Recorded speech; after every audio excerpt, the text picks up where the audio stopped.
السلام علیکم ناظرین، وے ٹو دا ٹروتھ پر خوش آمدید۔ میں امید کرتا ہوں آپ سب خیریت سے اپنی اپنی زندگی بسر کر رہے ہوں گے۔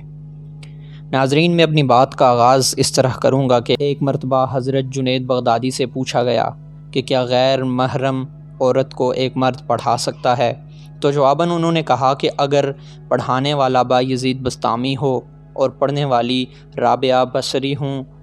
اور جگہ بیت اللہ ہو اور جو کتاب پڑھائی جائے وہ قرآن پاک ہو، تب بھی اس کی اجازت نہیں ہے۔ ناظرین، آج جس موضوع پر ہم نے بات کرنی ہے وہ ہے مفتی عبدالقوی۔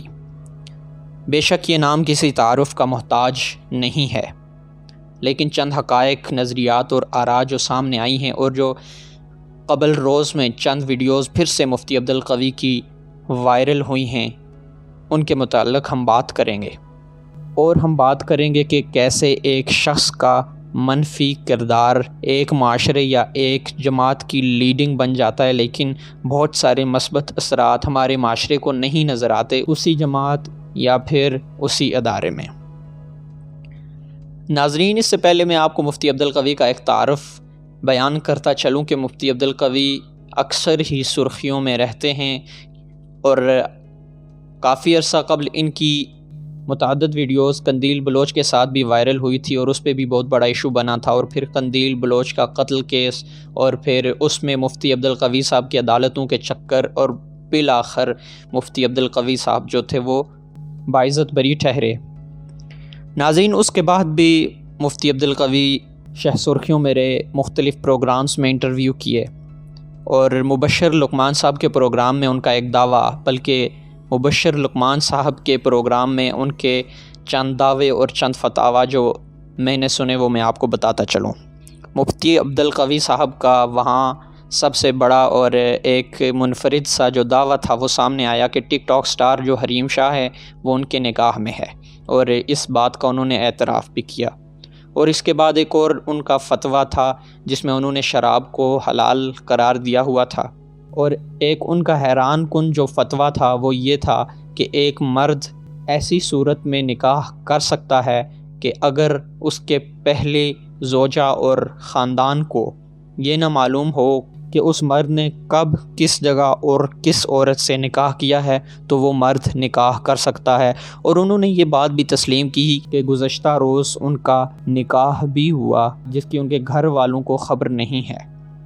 ناظرین، بلا شبہ اس طرح کے معاملات اور اس طرح کے فتاویٰ کے بعد ایک شخص ہائی لائٹ ہو جاتا ہے، اور اگر وہ اپنے پیشے کے ماہرین میں سے ہو تو وہ زیادہ ہائی لائٹ ہو جاتا ہے۔ تو اس وجہ سے مفتی عبدالقوی صاحب ہمیشہ سے سرخیوں میں رہے ہیں۔ شاید ان کی یہ دعا بھی تھی یا ان کی یہ خواہش بھی تھی کہ وہ سرخیوں میں رہنا پسند کرتے ہیں۔ ناظرین، اب ہم بات کریں گے چند روز قبل کے واقعے کی کہ مفتی عبدالقوی صاحب کو حریم شاہ نے ایک ٹی وی چینل کے پروگرام میں انوائٹ کیا، جس میں مفتی عبدالقوی تشریف لے گئے اور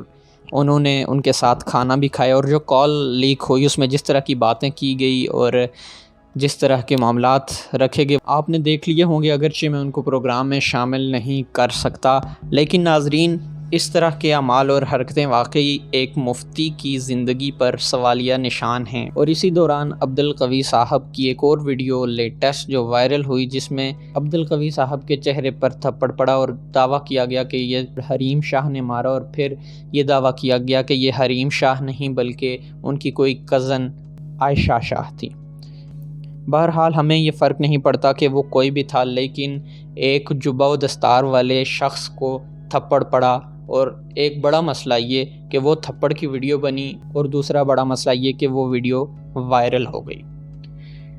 ناظرین، ہمارے معاشرے میں اس طرح کے کردار اور اس طرح کے معاملات کچھ عام سے ہو رہے ہیں۔ مختلف اداروں میں، مختلف اشکال میں یہ کردار پائے جاتے ہیں۔ اور ہر دفعہ ہوتا یہ ہے کہ چند روز یہ خبروں میں چھائے رہتے ہیں، انصاف کی ڈیمانڈ کی جاتی ہے اور نعرے لگائے جاتے ہیں اور تقریریں کی جاتی ہیں اور یقین دہانی دلائی جاتی ہے اور اس کے بعد معاملے کو دفن کر دیا جاتا ہے۔ لیکن اس مرتبہ کچھ اور ہوا، اور اس مرتبہ عدالت میں جانے کے بجائے اس ٹک ٹاک سٹار نے خود ہی کارروائی سر انجام دے دی، اور اس پر بہت سارے سوال بھی اٹھے۔ چند سوال یہ اٹھتے ہیں اس پہ کہ ایک پڑھے لکھے شخص کو جو اپنے نام کے ساتھ مفتی بھی لگاتا ہے، اور ظاہر ہے نام کے ساتھ مفتی لگاتا ہے تو ایک ادارے اور ایک جماعت کی سربراہی ظاہر کر رہا ہے وہ، تو اس کو ایسا کام سر انجام کرنا چاہیے، ایسے کام کرنے چاہیے کہ کوئی اس کے قریب آئے اور کوئی اس کے ساتھ اس طرح کا سلوک کرے۔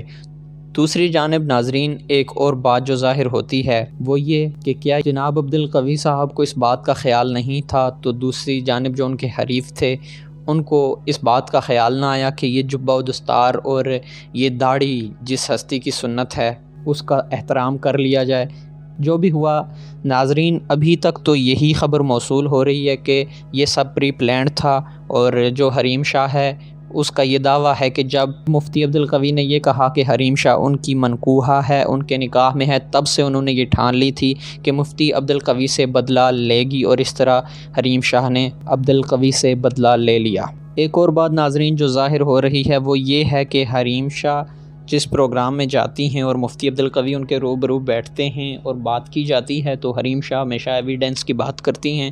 اور حریم شاہ چند ویڈیوز دکھاتی ہے جس میں واقعتاً عبدالقوی صاحب کی غلطی نظر آتی ہے۔ اور ایک ویڈیو میں یہ دعویٰ بھی کیا ہے عبدالقوی صاحب نے کہ عبدالقوی صاحب عورتوں کے پاس نہیں جاتے، بلکہ عورتیں عبدالقوی صاحب جیسے شخص کے صحبت میں رہنا پسند کرتی ہیں۔ تو اس طرح کے معاملات ہیں ناظرین، اور یہ خبریں ہیں جو ابھی تک اس موضوع پر سامنے آئی ہیں، اور اس کے بعد اگر کوئی بھی خبر آتی ہے تو ہم آپ کے ساتھ شیئر کرتے رہیں گے، اور اپڈیٹ رہنے کے لیے ہمارے ساتھ جڑے رہیے۔ ابھی تک آپ نے ہمارا چینل سبسکرائب نہیں کیا تو ہمارا چینل سبسکرائب کر دیجیے، اور ساتھ میں لگے بیل آئیکن پر بھی کلک کیجیے تاکہ ہر نئی آنے والی خبر سے آپ آگاہ رہ سکیں۔ میں آخر میں ایک دعا کے ساتھ اجازت چاہوں گا کہ اللہ آپ کو، مجھے اور سب کو امان میں رکھے۔ اپنے میزبان کو دیجیے اجازت۔ اللہ نگہبان۔